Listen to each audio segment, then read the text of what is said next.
it should be called Straight No Chaser. Straight No Chaser. Because I did have to make it in extra the strong. spirit of the conversation. Straight No. Y'all are about to find out why that is hilarious. It's appropriate for the It is so appropriate. Okay, Straight No Chaser. Straight No Chaser. Yeah. Oh, hey, friend, welcome to the shop. Look, now that I got you here, let me remind you of something real quick. Free Your Mind isn't just a brand, it's a movement. It's streetwear with a purpose, motivation that you can wear for the people who want to create their freedom in real life. Every t-shirt, every crew neck, every sweatshirt, every single piece is a reminder that you have the power to create the life that you want to live. I'm just saying, if you're all about elevating, growing consistently, and living life on your own terms, this is a shop for you. Head on over to freeyourmindshop.com. And just because you family, use code FREEDOM10 and get 10% off your next order. Now, don't say I never gave you nothing, okay? That's freeyourmindshop.com. Use code FREEDOM10, get 10% off your next order. But look, you got to hurry up and move fast because it's a limited supply. And when the pieces are gone, I can't guarantee that they're coming back, okay? So head on over to the shop. Shop freeyourmindshop.com. Get 10% off your next order. Use code FREEDOM10 and let's get into the episode.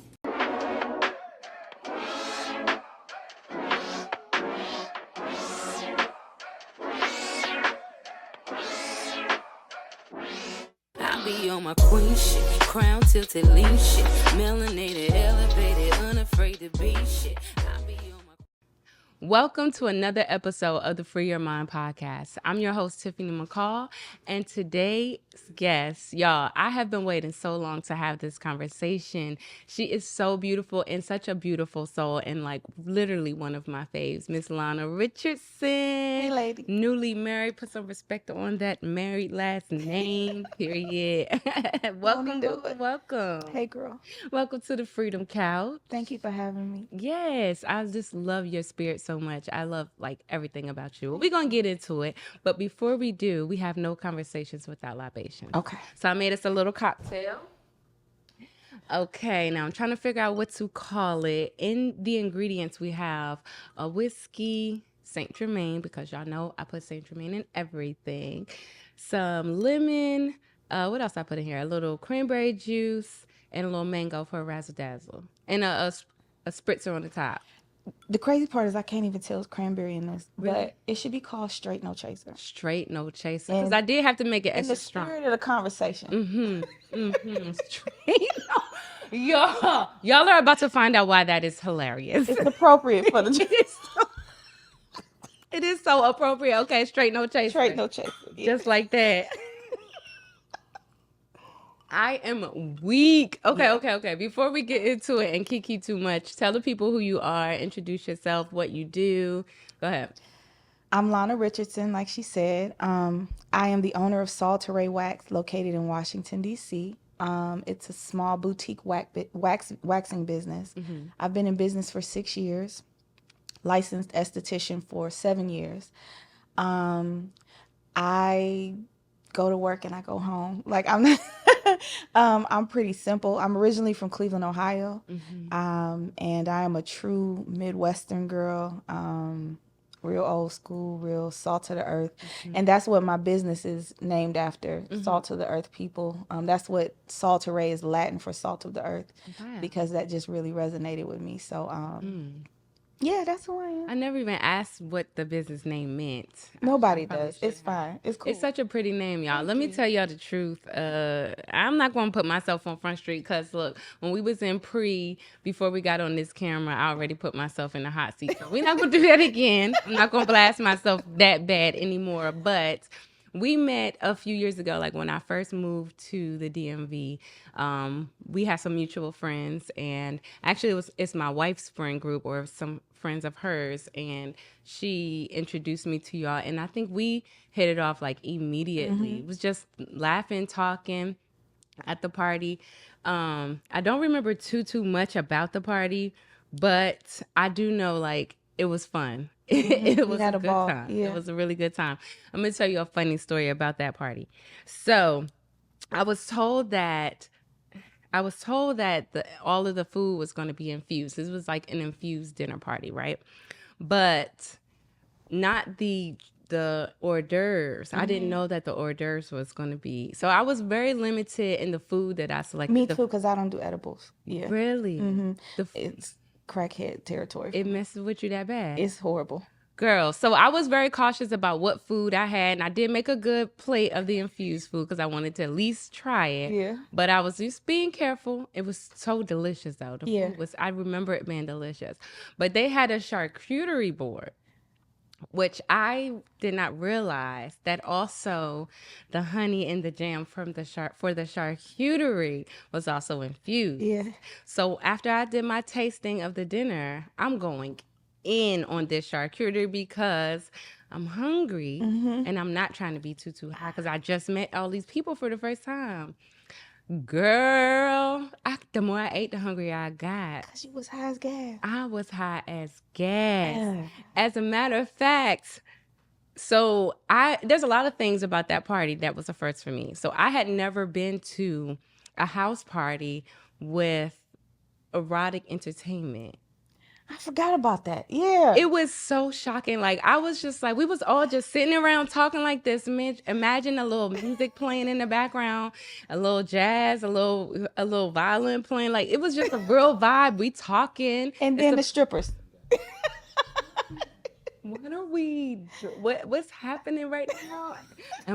And I look over my wife. She's like, no, it's a thing. Like, yeah, it's do here. It's normal. I was just like, and everyone besides myself, because I'm also very, very elevated at this moment. Everyone is just talking normal. Everyone's and like, it's just titties. And I'm like,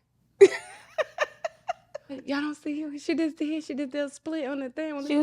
She was like doing the flagpole off of the staircase. And everyone, it was just like happening around us. Yeah. And I was like so confused. Like, and then I remember, like I said, y'all, I got myself in trouble.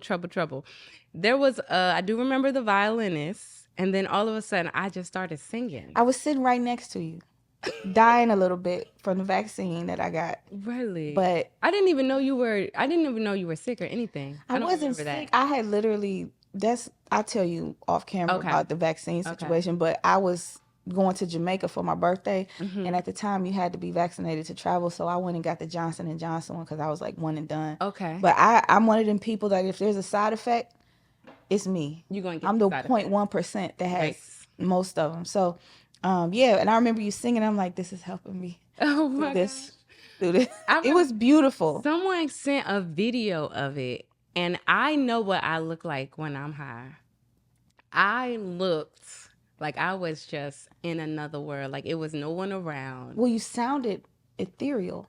It was the frequency was like crazy. That's crazy. And I'm really emotional and like charged by stuff like that. Yeah. And I'm looking around like, so nobody else, like, y'all don't. I don't even know how it started or it stopped. I just remember, I only remember this because of the video that I had. Yeah, it was beautiful. Oh my gosh. I'm glad that it sounded well. Oh because I am under this understanding that I can't sing high. But clearly it was great. I can. Maybe only in certain situations. I never forgot it. It was really powerful. Yeah. That's beautiful.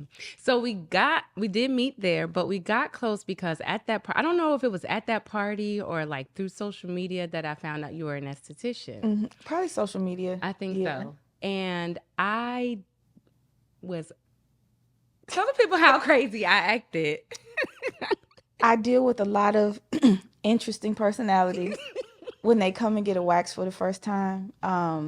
And you were just nervous, like, and it's normal because, like, you have to, like, get undressed in front of me, and then I'm snatching hair out. The follicle would warm, like, if you explain it out loud, it's an aggressive experience. Very aggressive. The business that I've built is really centered around nourishing the nervous system and recalibrating the nervous system. I take a lot of care.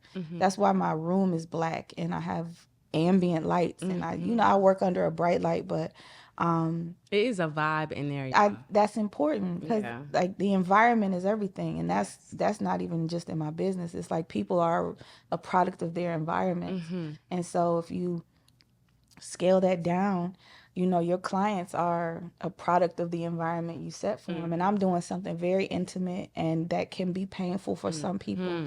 So it's really intentional. the way I have my space set up, because people come to me and they like, girl, She was like, hold on. yeah, like, Hold on. girl, I have not done this before, but I am trusting you. And I take that very seriously, because it's a trust thing. It's a practice in trust. And so it's not for everybody. And then sometimes I'll have clients that come and they like me. They hate waxing and they don't want to wax, but we have a connection. And so then I'll see people out and they'll be like, girl, hey. And I'm like, please don't feel bad. Like, it's fine. We are still cool. Yes. Like, I get what I do is not for everybody. So like when you bust yourself out just the first time, Oh my that's why I'm like, God. it's okay. Oh my gosh, y'all. Look, I canceled the appointment probably, or rescheduled the appointment probably like 4 or 5 times. I was supposed to initially do it on my 30th birthday, and it took me like almost a year to schedule an actual appointment. And then when I scheduled the first appointment, I think I rescheduled that one like a few times. Indeed. And even when I went the first time, I was doing good for a good amount of time. Did. I think it was a winter time that I kind of Everybody falls off. It's fine. Whenever you come back, I have services set up for people who have people like yourself who say like, okay, I'm gonna stay consistent for a couple months and then not. Like, the beauty of being self-employed and the beauty of having my business structured the way it is that I have space and grace for everybody. So like, I know why you didn't come back. Like, you don't have to explain it to me. Like, I know. And I create services based on people like yourself so that you can come back and feel. And let me tell y'all the truth. I hate waxing. Let me just put that out there, okay? From the very first time I decided I'm never doing this again. But the reason why I went back, and I think I went back for like a good like 4, 5, or 6 months. Yeah. For a while, it was not the waxing or the reaction to when I came home, because that could have said, actually the first time it was the reaction that I got when I got home was like, oh yeah, I'm gonna go back. Here's a spicy little tidbit I tell all my ladies who be like, I don't know about this. And I'm like, here's my thing. Take it all off the first time, get all the hair off. I can assure you, whoever your partner is, you've not experienced intimacy, baby, until you've experienced it post-wax, baby. And this that's is just the Freedom House, okay? It's a very true thing. If you have never done it before, girl, go and do it. And I wax men too. And I tell them the same thing. And I had one of my male clients come back and tell me like, okay, so I have a consistent, and they're like red-blooded heterosexual black men. Yeah. And I'm not saying that in any particular, I'm just saying people you would think don't do it, they do it. It's taboo for them to do it. And so like those are actually my most consistent clients, because one guy's wife sends him back. She pays. Yeah. Like I get when I get the payment, it's her name on it. And so the very first time, I will say that's what took me to the second time. But, that quickly wore off, because, we'll go back to the regularly schedule. It was good before I got here. It'll be good after, we don't have to, I don't have to go through so much pain for the love. Love should not hurt. Okay. Love should not hurt.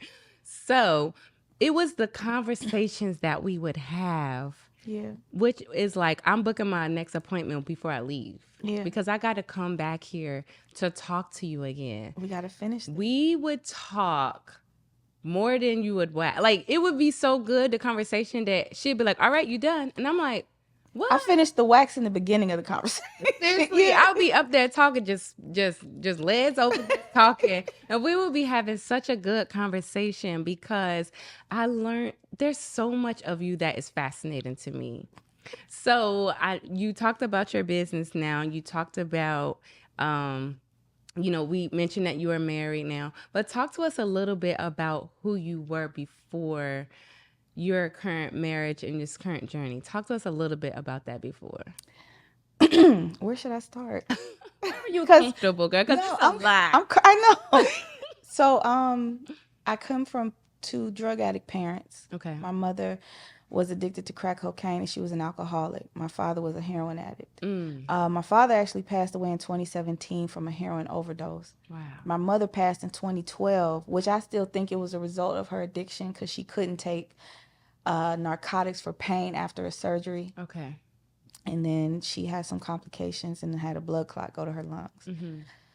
So I grew up, though, with guardian angels who, when my parents were dysfunctional, took me in. But I was raised in a very estrogen-rich environment. Okay. Lots of women. Okay. So there was no real example in my household of strong male leadership. Mm-hmm. My mother, I come from my mother's side, women who live fast street lives. My mother was a stripper. My grandmother was a prostitute. And then I think before then we had like some praying women, but this is probably problematic. But sometimes Christianity cripples Black women. Girl. And it tells us that, Jesus is our husband and we can wait on God and pray this away and pray that way. So I'll say, even though I come from praying women, I still come from a lineage that is a victim of a lot of those unfortunate circumstances. Mm-hmm. Trauma. Right. So my mother, but I grew up in a very healthy environment, loving, caring. I grew up in a village. Like you get in trouble on one side of the street, by the time you get home, somebody, I grew up like that, but still with my mother telling me, men ain't shit. They're terrible people. They're gonna hurt you and harm you. But because her experiences were that, and that was valid. Like my mother really went through some shit that would buckle you at the knees. Yeah. So like her experiences were valid, and then my father, he was present as he could be. And I would spend summers with him and my sister in Detroit and stuff like that. And he loved me though. Like my father actually was very affectionate to me. And he told me I was beautiful. All these things that are very important for young girls from their dad. But, addiction is a sickness and it's sickness one. Absolutely. So that being said, I grew up with this very skewed vision of men because my mother's telling me this one thing, and then just the conversation around men in general was always kind of centered around how they'll hurt you. Yeah. And even if they say like, go make sure you get a husband with a good steady job, with some benefits, and put you some money away because you can't trust him. Right. He's gonna eventually disappoint you. And I did see healthy households. I had lots of friends who had 2-parent homes, mother, father, siblings, and had healthy environments from what I could see. Yeah. So I had these two competing images of these things in my head. Right.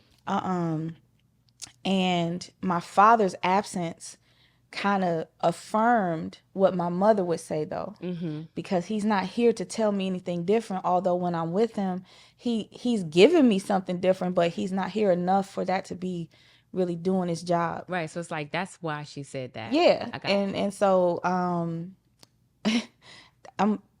this part is going to be full circle in a minute. My mother gave my father hell anytime they were in person together. The most the most I can remember, because I know that I lived with them when I was little, and supposedly they were in love and all this stuff. But what I can remember of my mother is like when my father did try to be around me when she was around, she made that very difficult.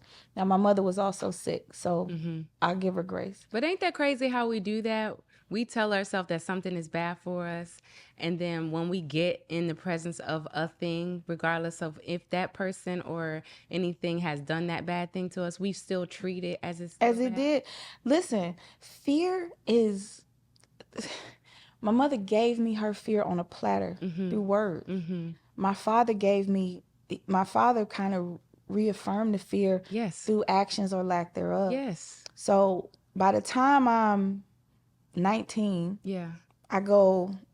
I can remember being in high school kind of seeing like butch girls and being like, I like what's happening over here. I had the same moments in high school. Yeah. But also there's fear there because back then it was very taboo. Like don't go around them dykes. Right. Them bull daggers. Right. I didn't grow up around. Yeah. There was no gay agenda. There's still not one, but nobody wants to talk about that. There was no gay agenda. There was just gay people sometimes, and you knew. Yeah. Like your aunt that, you know, she got got a a friend. friend. It was an uncle for me. Him and his friend. He was a little ballet dancer. I'm like, sir, y'all live in a one How come bedroom y'all apartment. live in a one bedroom Yeah. apartment? Where she sleep? Listen, so that's what. Yeah, like what y'all doing? So, I grow up finding masculine women attractive Right.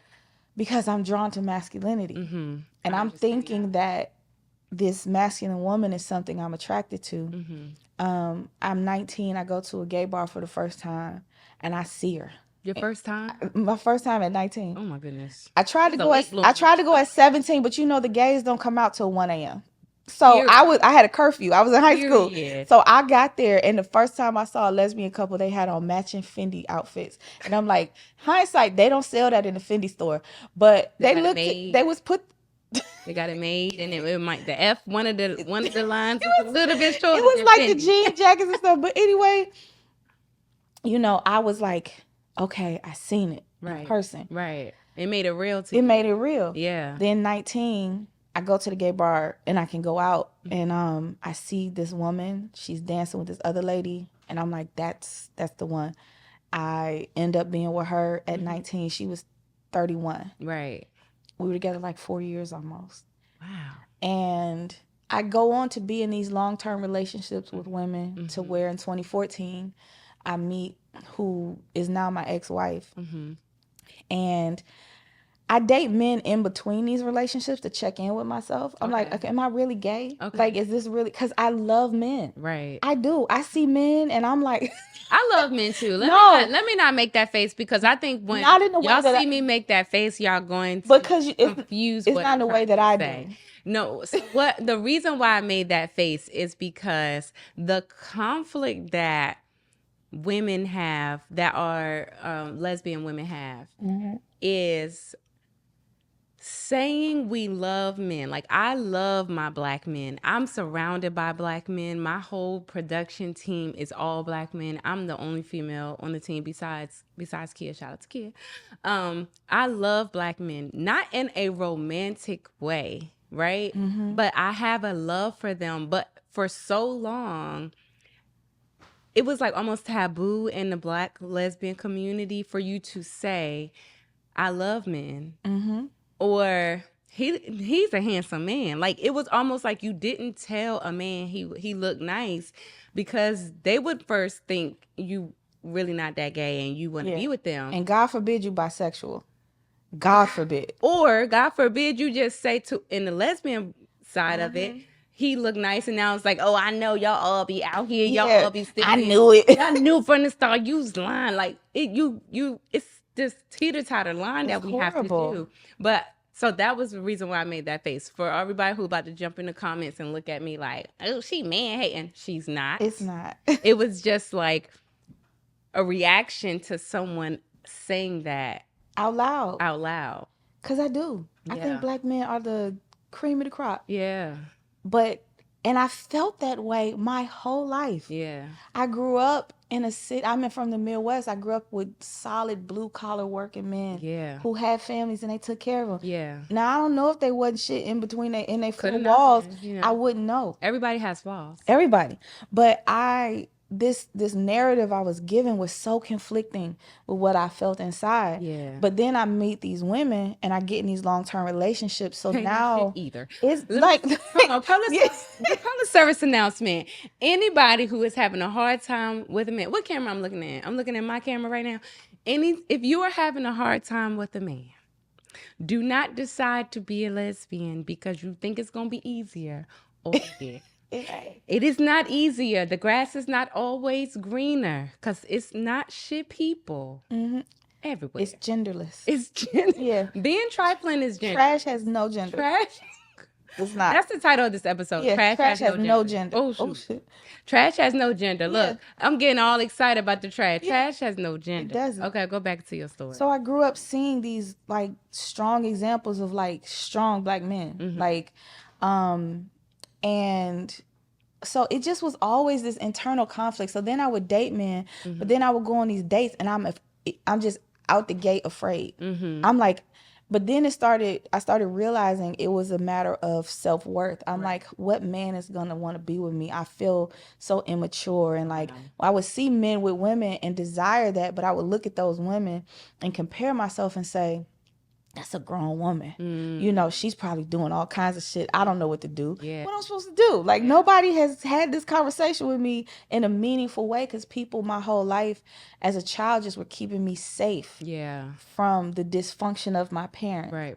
I had a lot of love and not a lot of structure. Yeah. And not a lot of discipline. Yeah. But I was safe. Yeah. And I think safety became a cage.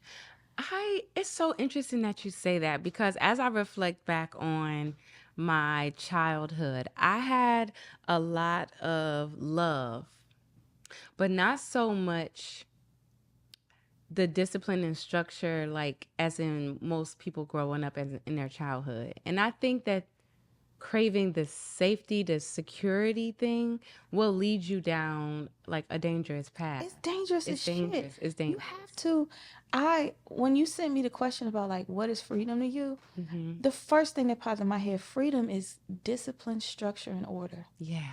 Because I'm saying that from a space of I have lived a life untethered. Yeah. You know, like I ain't had no rules, and then I got grown and I really ain't had no rules. You can't tell me what to do. Yeah, I mean, like I had curfew, I had standard rules. Yeah. But nobody was like get straight A's. Nobody was like you started these piano lessons, finish them. Same. It's like bare minimum basics: food, shelter, water, clothing, love. Same. But like, and it all didn't come in one thing. Like, I'm gonna make sure you feel loved, right? Yeah. It might not come from the source that you think ideally it's gonna come from, but I never lacked love. Never. You know what I'm saying? I never lacked support. It may not have come always in all forms from my parents, but I never felt that lack. So even like when I have a struggle with a parent, right? My mindset doesn't go to like I need the love of a father or I don't really look at that as I don't look at my life as a lack, because I have the love of a man that was in my life. My grandfather's all the man I need in my life growing up. So my father wasn't there, that I did have hurt behind that. And that did cause a lot of trauma in my life for different reasons, not for the father thing, not for the lack of a father thing. You know what I'm saying? So I totally understand what you're saying about that. It was an incredible, almost like disabling part of my life. Yeah. Because then I get out into the world and I'm just like, well, what am I supposed to do? And then I see these men and I'm like, I'm scared of them. Yeah. And it's like nobody's ever done. I don't have any memory. I don't know that you repress things. I don't have any memory of being harmed by a man ever in my life. So I do have those. But you know what I mean? Like some people can say like, well, I'm a little apprehensive. I just don't have it. Yeah. So I'm meeting these men and I'm just like, what am I supposed to do? And they're like men, because I love, strong black man. love what I love. Girl. And so I'm like, we're going to get to how you love a strong black man, girl. Come on, okay. But I'm like, so what I'm supposed to do with him? I got this big, handsome fella. And I'm just like, no, I can't date you. Like, okay, so wait, take a break right there, because I really want to get into the transition part. But my crew is telling me we usually do a segment where we highlight Black-owned businesses, right? But we have a beautiful Black-owned business that I want to make sure we tell people where that they can go and find you and do this, so we can get back to this conversation. I don't even want to break to no video. We want to put your information on the screen. I want you to tell the people where they can find you, because y'all, it's about to get juicy. Okay, go ahead. I'm located in LaFont Plaza, 955 LaFont Plaza, Suite 103. My phone number is 202-991-7925. And my website is www.salteraywax.com. I do not have social media. I am a small business that does not have social media, because I was raised in an era where you could look in a phone book, you could come see me, or you could just call me and I'm there. And social media puts a wall up, and I'm not a content creator, and it's exhausting. And The story behind me deleting social media was this. I'll make it short. Hold on, I want to get into that part. I want to save that part for a little. Oh, okay. So don't don't Okay. tell them that story yet. Okay. I want to get into that because that's also like up. When I tell y'all there's so many gems, we can probably be here for days and days. This is why I kept going paying her that $80 every month, every 4 weeks to go get the most painful experience, but it just led to so much beautifulness that it was almost worth it. Yeah, almost worth. Almost. But you still got me. I'm still here. I love But you, that's though. how you find me. That's how you find me. Okay. So make sure y'all go and support her. Let me tell y'all, no fear. If you're used to getting waxed, if you've never done it before, what you receive by her services is so much more value than just taking the hair off. And she get you buttery smooth, baby. I do No know rash, what I'm doing. I do know what I'm doing. No bumps, nothing. And educate you. If something's happening and you know, because I think I have like a little ingrown or something. She told me how to take care of it, told me how to treat. Like, she's a wealth of knowledge, will take care of you mind, body, and soul. So go ahead and support my girl. Okay. Thank you. So we had to pay the bills, make sure we get all of the information out the way, because I don't want nobody to miss none of this conversation. I don't want to. Hold on, before I get into this. I decided a few episodes ago that I'm going to start bringing people here to have conversations and ask them stuff that I want to know and talk about stuff that I want to know. I got you. Because I was so focused on curating an experience. Yeah. And I wanted to be organic. Yeah, I wanted it to be way more organic. So, yeah, I decided that a few episodes ago, like, I'm bringing people here that's going to feed me and feed the people as well. Okay. All right. So we left off at strong black man. Love him. Got me one. Got him. Yes. Yeah. You do. Okay. So you mentioned you got into a relationship that led to a marriage. Yes. And that was with a woman. Beautiful.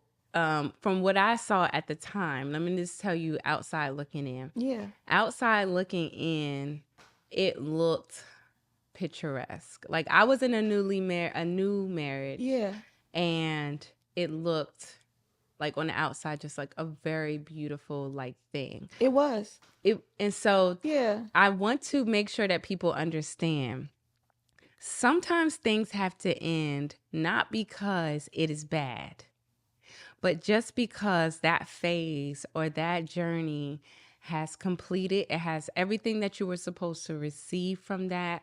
You got it. Mm-hmm. Everything that you were supposed to go through and learn to build you, to grow you, to heal you, it did its job. And sometimes we hold on to things because we don't understand that this is run its course. The lessons have been completed. I am done with this phase of my life, and the universe, God, Buddha, Allah, whoever you want to call it, the stars, the moon, is telling me now I'm going to my next chapter. Mm-hmm. I'm ready for my next chapter. Mm-hmm. So when we had the conversation, and I think when I first started coming to you, it was before you told me about the transitions that you were about to go through, right? Mm-hmm. And so I was talking to, we're catching up on our wives and and all of a sudden, the conversation started shifting, more focused on you, more focused on is unclarity a word? Let's just say lack of clarity. Lack of clarity. Here you go. Listen, I drink cocktails, so sometimes it's fine. The things I make up in unclarity can be it. Unclarity can be it. So lack of clarity. Your lack of clarity on where you were in your life at that time, your searching for a understanding of the things that you had that weren't aligned with where you are. Mm-hmm. And so talk to us a little bit about what that transition looked like. Like, what was sparking those questions? Well, I want to say too, just honestly, from a very sincere space, my ex-wife is one of the most beautiful human beings I've ever met. Yeah. Loving, gentle, caring, kind, understanding, funny, wildly intelligent. Very funny. Yeah, very funny. She's very funny. Hilarious. just a good person Mm-hmm. and like made of good stuff. Mm-hmm. And also in the lesbian community, she's the last of a dying breed. Like, you know, she's 5'9" and husky and like, you know, you They just don't think make them like they that don't no make them more. like that They no don't more, make 'em. you I know. had little So boy no, with them 5'3". no, but you know what I'm saying? Like in the spirit of like if women who like masculine women, Yeah. for all intents and purposes, I had hit the jackpot. Yeah. Yeah. So that got weird for me because I'm 41 years old, and as you become an older woman, you just become more of a woman. Your hormones start shifting, and you cannot cheat nature. Mm-hmm. And this is where this conversation gets sticky Mm-hmm. because everybody don't agree with these things. Mm-hmm. But I don't care like who you are, who you love. Nature wins, Mm-hmm. and your hormones will tell you Mm-hmm. it's time for this, it's time for that, Mm-hmm. and the love that someone gives you sometimes is so healing. It's so much space for you to grow and become. And it's almost a detriment because if you hadn't been dealing with something because you didn't really know it was a thing Mm-hmm. or kind of dismissed it, then these things pop up and you can everywhere you go, there you are. You can't run from yourself. Cannot run. Say that one more time. You cannot run from yourself because you Girl. will be right there. You will be right there every time. Every time. And so what happened was I got with her when I was like 31, 30, 31. And I'm still thinking like I had just came off of a single, time of singleness where I was dating. I tried to date men and I was just like, I guess I'm gay. Like I just, but I get with this wonderful person who loves me and she creates this space for me to just be like, just figure yourself out. Whatever you want. I got you. I love that for And you. so I just kept having these inclinations and I'm just like, man, this don't feel right. But not because she was wrong to me. And that's a battle in itself. Mm-hmm. So then come COVID. And COVID was a rock bottom for me. I caught COVID, the OG version, but it took me down for about 5 days. And then I just went through a really bad depression. Then after that in 2021, because COVID was like, it forced you to deal with your mortality. Girl. You had to say, niggas is dying. Listen. Can I say niggas? Yeah, you can say Okay. it. You can say it. It's a safe space. Okay. You can say it. Uh-huh. But so 2021, I do shrooms. And because I've been wanting to do shrooms. Now, we ain't gonna talk about that on camera because everybody don't need to be all up in my business like that. But that's on my bucket list, girl. Yeah, Okay, go ahead, and go ahead. I'm an advocate of Black people doing psychedelics. Yes, you are, because we had this conversation. Yeah, like every time there's something that is remotely outside of our scope as Black folks, we call it white people shit. Yeah. But then whole time white people be over there biohacking, Baby. like living to be 200. Like we are crazy for that. No. You get what I'm saying though? Like they not living. We living to be 200, but yeah, but they're living. The difference is like quality of life and quantity of years. Yes. We'll say my uncle Leroy lived to be 90, but he was on 17 pills. Yeah. And had like glaucoma, living in poverty, all of that. Yeah. You know what I'm saying? Yeah. So I'm an advocate of Black people utilizing psychedelics for mental health and drug addiction and alcoholism. Curing drug addiction. That's what she meant to say. Not to add to it. Yeah. Not to further it. Yeah. Let's make it clear. Let's make it clear what we're talking about here, because we want you to be free of your mind. Yes. And any addiction is a limitation of your mind. We want to let that go. So we want to let it go. We want to clear your mind, be free of your 100%. mind. Yeah. So I did the shrooms and I had one of the most beautiful experiences of my life. And here's what happened. People be like, I don't want to hallucinate. I don't want to see something that's not there. Yeah. And I'm like, shrooms only expand your ability to tap into the rest of your brain. Yes. It's not that it's giving you anything extra. Yeah. It's putting you in front of whatever's in there already. Right. So I confronted fear. I had a real fear of death. My mom, my dad, my grandmother, my aunt, my ex, in a short time frame. So I confronted fear, and the shroom trip is like, everything's okay. There's nothing to be afraid of. And by the way, I didn't want to cut you off, but it's you and another one of my wife's friends. And I've been talking about this ever since we had this very first conversation. I went home like, Lana said, da da da da da da da. And you know how every time it be a father and daughter on TV and I be crying? Like Lana said, if I go ahead and do this, I won't cry no more. You gotta do it. You gotta do it. And so you and another one of her friends is the Listen. only people, if once I make that decision to go and get that clarity, she only is going to allow me to do it in the space that includes you or her other friend. She's already, she's not for it. I got a guy because people abuse it. Yeah. And so like that ain't how you do it. Yeah. But I take this trip. It's 4 hours. I have a beautiful experience. I confront fear. I confront more mortality. I'm in the seat of the witness. You realize that you really are just the witness to all the conditions of your life. You're not your anger. You're not your sadness. You're not your career. You're a witness to it. And we embody it and then call it us. But really, we're just here watching it. Experiencing it. So I think it's over with. And I'm like, this was great. I go get into bed. And the final vision that I saw, do you know what the Venus Hottentot is? I do not. It's a fertility statue. Sarah Bartman, they used to call Venus Hottentot, but it's a fertility statue of a very voluptuous African woman. Oh, yes, I've heard seen of that. it, Yes, yeah. I have. Yes, I have. Yes, I have. So you remember when you was in school and those snowflakes you used to cut and pull apart? Yep. I had this vision of the Venus Hottentot in this one of those accordions you make. And all that came through my brain was, this ain't for you. It was the epitome of feminine form. And then this ain't for you. Wow. Because I've never been attracted to titties and ass. Like, I think thick women are beautiful. I love women. That's how I know. That's how I know for sure I'm where I'm supposed to be. Yeah, no, I see it and I'm just like, this is great. You look amazing. Yeah. But it's never like, ooh, like give it to me. It's never been that for me. Yeah. Actually cover it up and put on some boxers and like a big shirt and just be the boy. Like that's how I've always felt. And that's how I know. That's not how it goes down the Freedom House. Yeah, that's never been.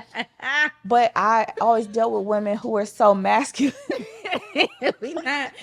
Listen, we want to be free in here, indeed. I'm trying to be free, indeed. I always dealt with women who were so masculine that I didn't have to confront the feminine form. I want to speak on that a little bit because I have historically always dealt with masculine women also who had those same limitations. And because I like what I like, I want what I want, that part of me never resolved in those relationships, which is why I think like those relationships were never as successful as one of the reasons why they weren't successful, anger issue, abuse and all that kind of crazy stuff also had a hand in things. But the whole masculine thing and what I'm supposed to do and who I'm supposed to be because I present a certain way was always difficult for me. Oh, I need gender role. Again, I think they exist for a reason. I don't want to be a man. Yeah. And I don't think women who are masculine want to be men. Yeah. Most of them. Yeah. But I genuinely don't desire a masculine role in any capacity. Right. I'm a woman. Yeah. So let's talk a little bit about that because this is one of my we're now traveling into, y'all see why I kept going back regardless of the pain. Y'all see why I kept on signing up for the stories because it was just like a continuation on like, what? Yeah. You did what? So this is how our waxing sessions would go. Okay, I'll be waxing 5 minutes and I'll be there for like she's like, all right, I got another client. They be outside like I'm like, wait, just one more question. Like you so you decided to do what now? Like, yeah, so this is why y'all go and book an appointment with her seriously because you get so much more value for your buck.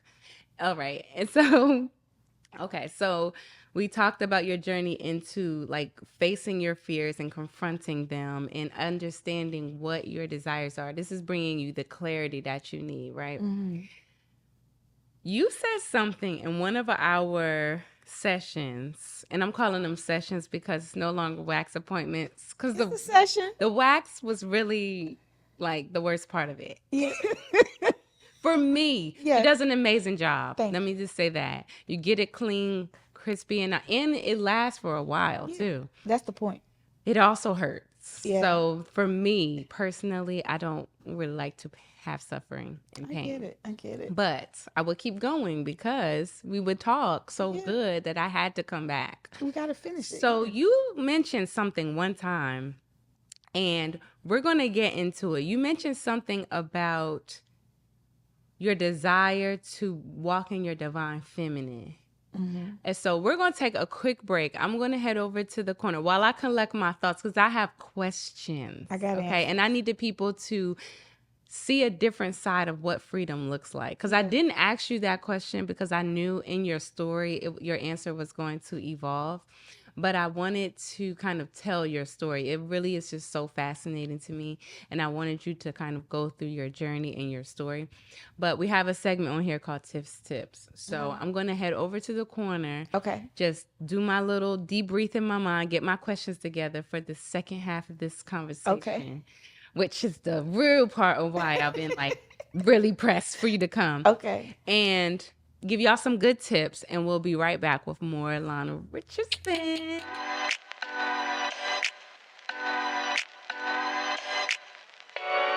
When you're going into creating the life that you want to live, it is very important to take action. I am the girl that's going to tell you to start. Start scared, start unsure, start crazy, start wild, start imperfect. Just get started and learn along the way. But a piece of advice that I've gotten recently actually is to take some time to think. I never really prioritized my time in a way where I was just sitting still and just coming up with ideas, just allowing myself to dream. I get an idea and I go full force into action go mode. And sometimes the caveat to that, or the bad part about that, is that I don't take a moment to just sit and think. I don't take a moment to come up with all of the ideas or all of the paths and the ways that I can get to the goal that I'm trying to accomplish. And so my tip today is for you to take some time to think, whether it's 5 minutes, 2 minutes, an hour, just sit aside some time and sit with your thoughts, sit with yourself and just process, just think. This could be an opportunity for you to come up with new ideas. This could be an opportunity for you to overcome some of the obstacles that may be in your way.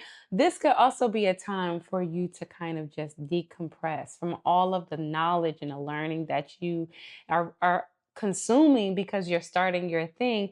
This could be a perfect time for you to start thinking through that information that you're getting and start processing it. Okay. So while you're on your journey, yes, go after it. Yes, take action. Yes, do the thing. Okay. Get started, but set aside some time to think.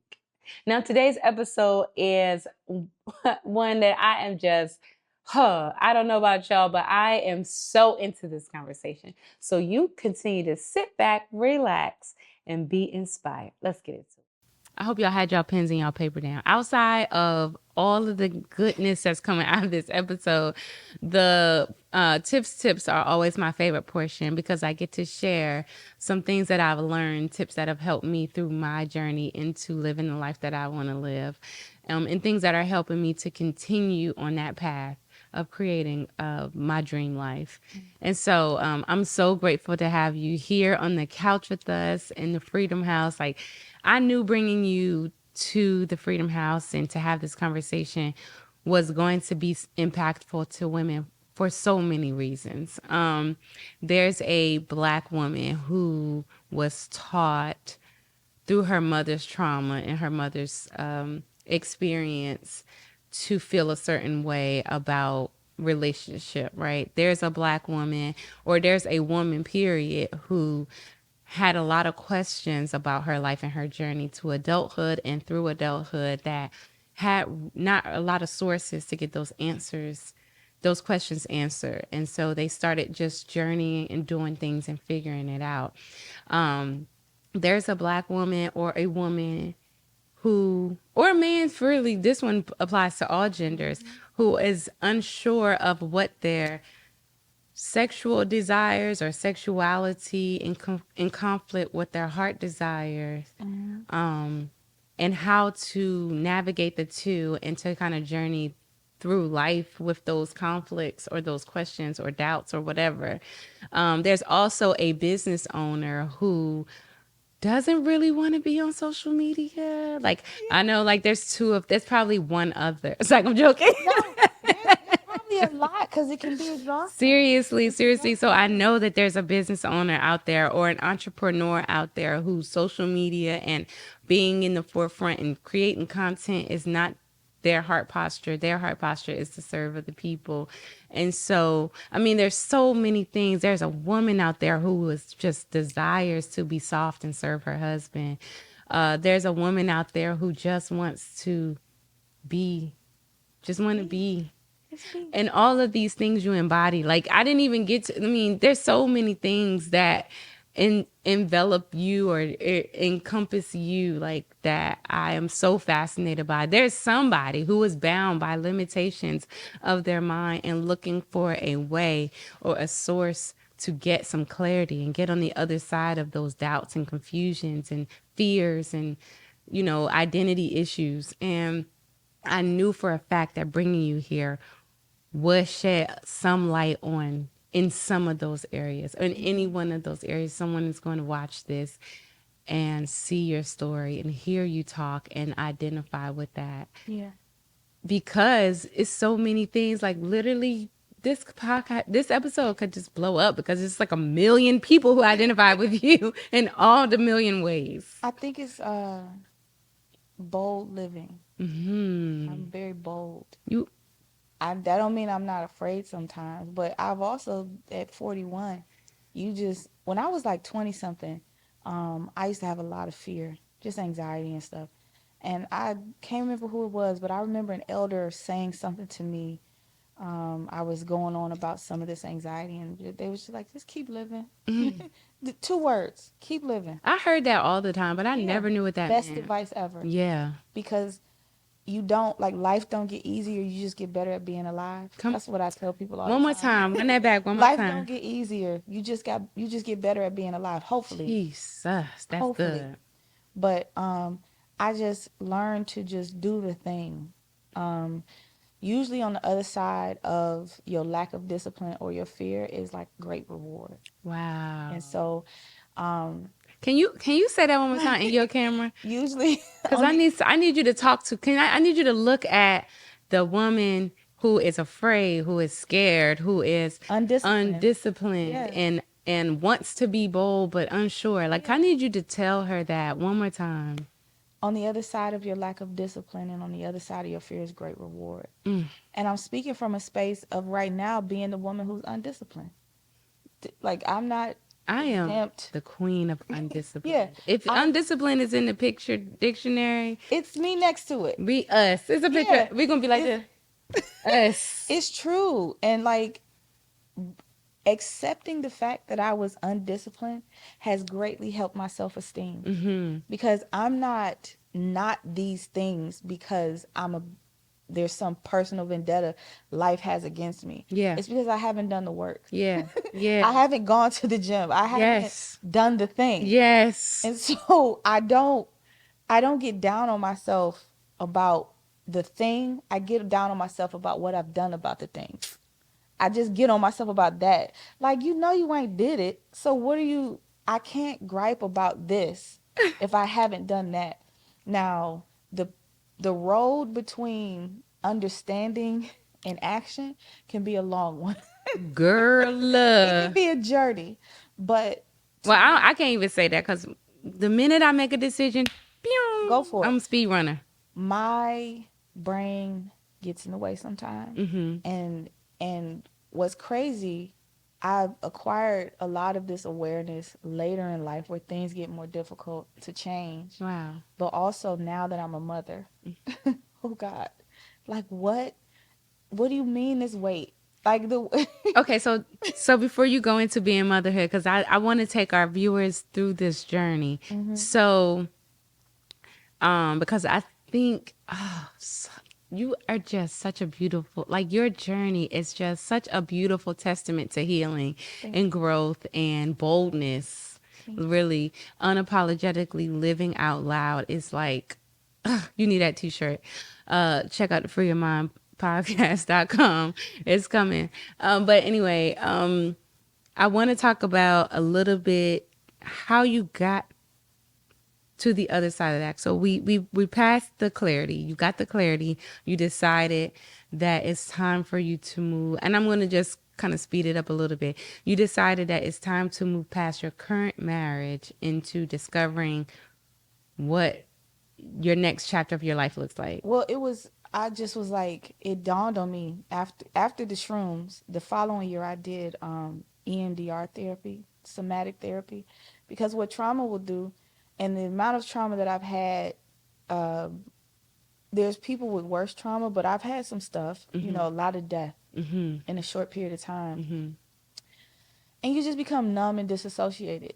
And like disassociation it's a blessing and a curse actually, because you're very unbothered, but also like you should be bothered sometimes. You should feel sometimes. I'm very disassociated. Yeah, it takes you out of your body. And I'm very rational and logical, and I make sense of everything. Yeah. But it robs me of the experience of feeling the things I need to feel. Because I just be like, oh no, well, I know that when I was a child, my father did this, so this is why I turned out like. So I never get to cry about it. Maybe that's where I'm at right now. Yeah. No, that's exactly where I'm at. It's a blessing, and you have to transmute the trauma to an extent. Okay. Like disassociation comes in handy when you're dealing with unruly people, or trying to get something done in the world that's unkind. Like it's cool to just be like, I ain't really here with y'all. I don't have time for that. That's where I'm at in life. Like I just kind of like, I don't even see negativity in the world. I know it's happening, but it's just like I got things to do. I don't have time to worry about that. Yeah, but you need that too. Yeah. And we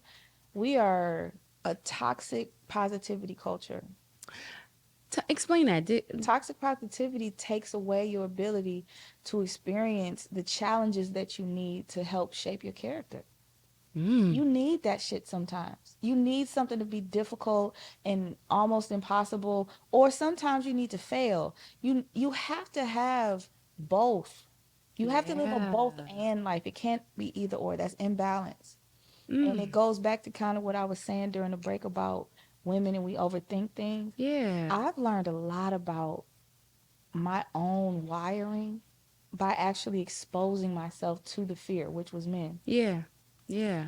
And the simplicity of men doesn't mean they're simple. It just means they ain't that complicated. Look, my eyes say, oh? Yeah, but life ain't. How you explain that? The truth is life ain't as hard as we make it. It just ain't. There are, like, calculus is hard. You know what? First of all, girl, don't come on here on my show and start cussing me out like that. I'm just saying, like, neurosurgery is hard. Yeah. Like, there are things that are hard in life, but I promise you, most things are not.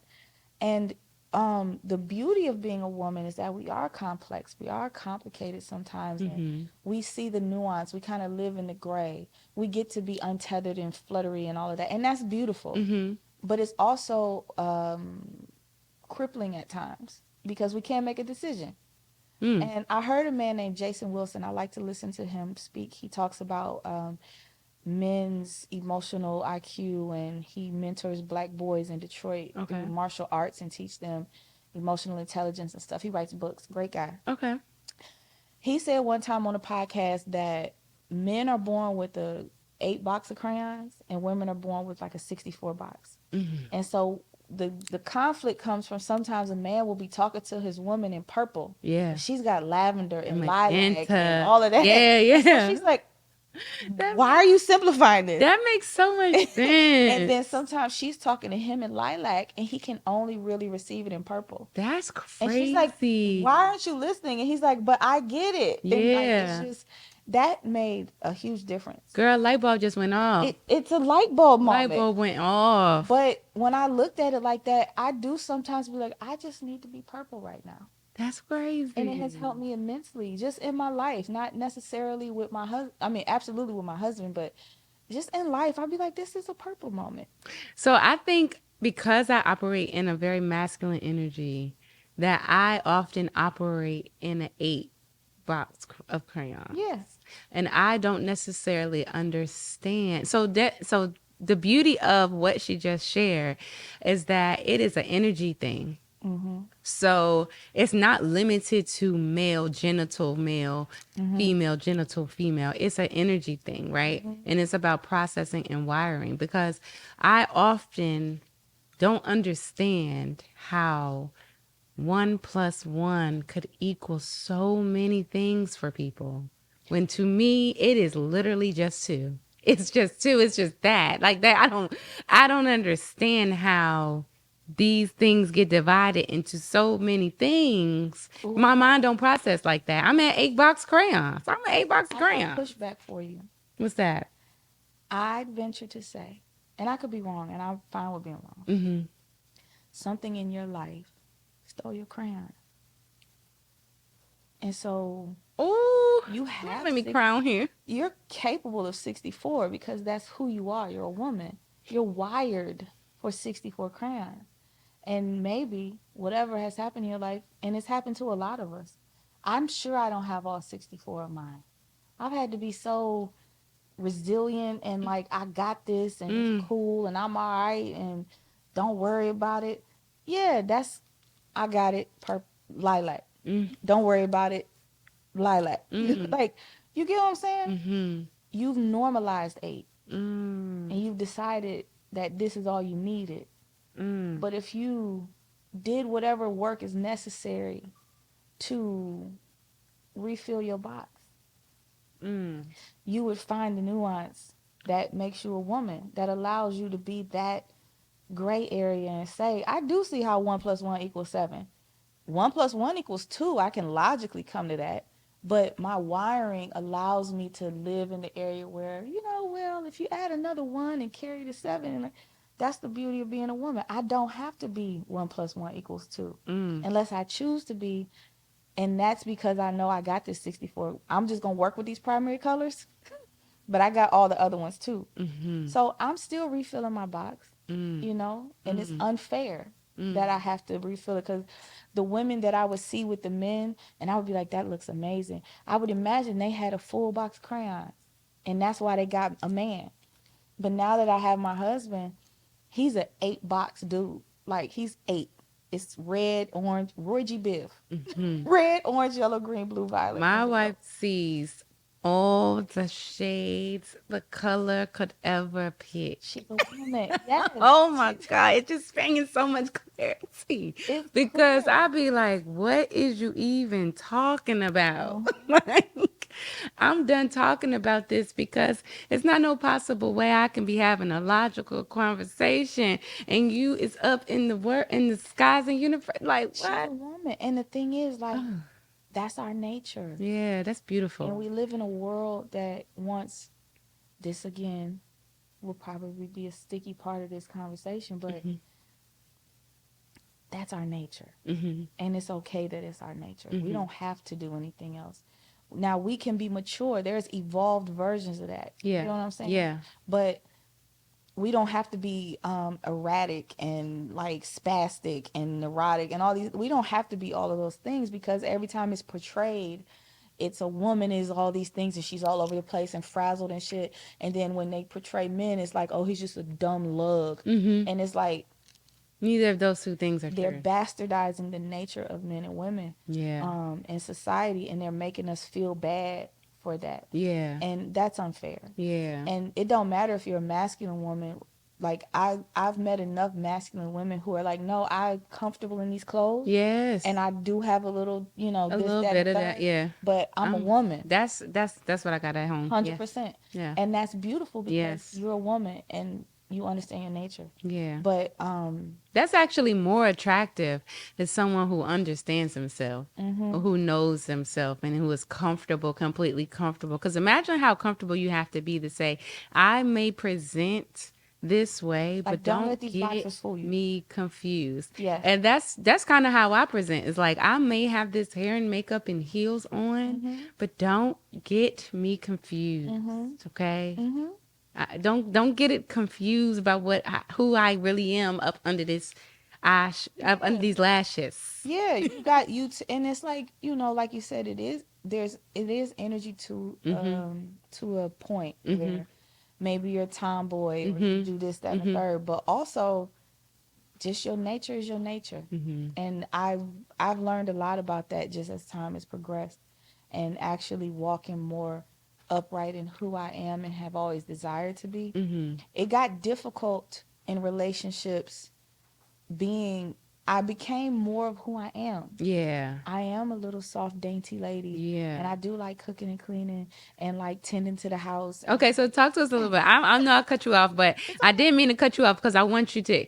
Another thing that you said to me that was just so out of this world to me, in my mind, in my looking at it. Remember, we talked about looking at it through your lens. Yes, yes. Yes. So looking at things through my lens, I think every woman, especially having a business, is ambitious and wants to just, franchise waxing businesses all over the world and become one multi-million-dollar, billion-dollar waxing company with your own wax line and your own fragrance and your own body oils and your own, your own table line and light line. That's just where my mind goes.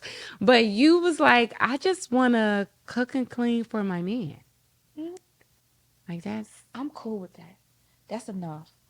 And I also am not terribly ambitious. Yeah. Because all this shit is made up. That's Yeah. a bigger conversation. Yeah, All it's of a it's bigger made up. conversation, yeah. I don't I subscribe to capitalism because I have to. Right. That's the environment I'm in. Yeah. But I don't care about being a baddie or a boss bitch or boss babe, whatever people are calling themselves nowadays. Yeah. That doesn't appeal to me. I salute women, though. I do want to say this. I salute women who are out here really getting to it and getting to the getting to. It's just not me. I enjoy it. Yeah. You sorry. I just got quite distracted just a little bit. I just got quite distracted just a little bit. But all right, so what we're about to do is I want you to because we're about to continue this conversation because it's not over. There's so many things that I need to learn. There's so many questions that I have. We're going to before we take a little break, because I feel like it's going to have to be a part 2 to this conversation, y'all. I feel like it's going to be a part 2. All right, so before we wrap this part up. Lilac crayon. It is. I got a lilac crayon. How about that? Now, and you're like, no, but we got it. Yeah. Yeah. It can just be, yeah. So we're going to do a part 2 of this conversation because I need some more. And there's a part of this journey that we have not even tapped into. Which part? Motherhood. Yes. And that is the most, watching you become a mother has been such a beautiful sight to see. And I want to journey our audience through that conversation. So we're going to have a second part to this. Okay. I want you to give the people, if they could even handle anymore, if there's any more capacity inside their brains and hearts. I know I'm getting full, or I am full right now, but can you leave us with a mic drop gem, what I like to call, which is something that the people can just eat on, feed on, feast on until we do our part 2. Just give them one. I genuinely don't know. That they can take with them.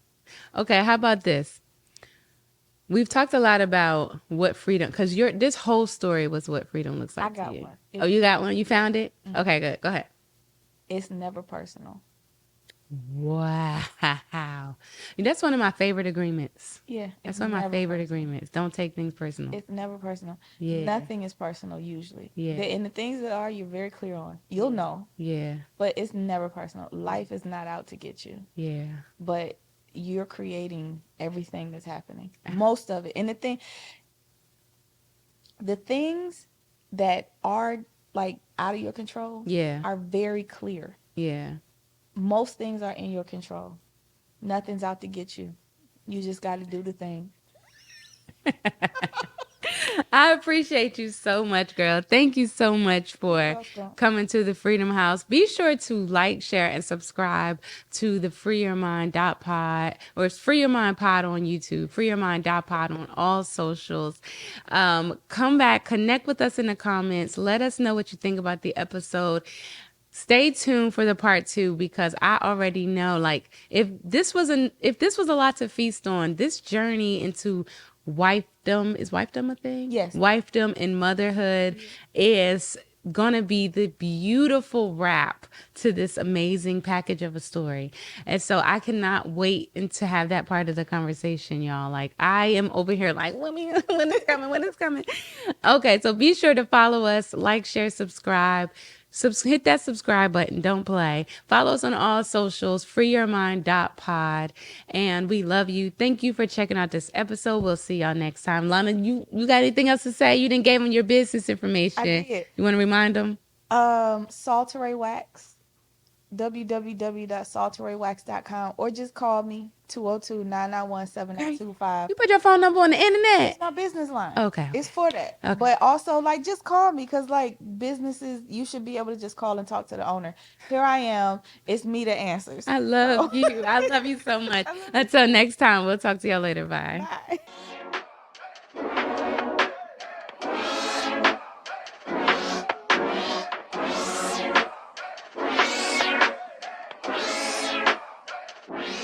I be on my queen shit, crown tilted lean shit.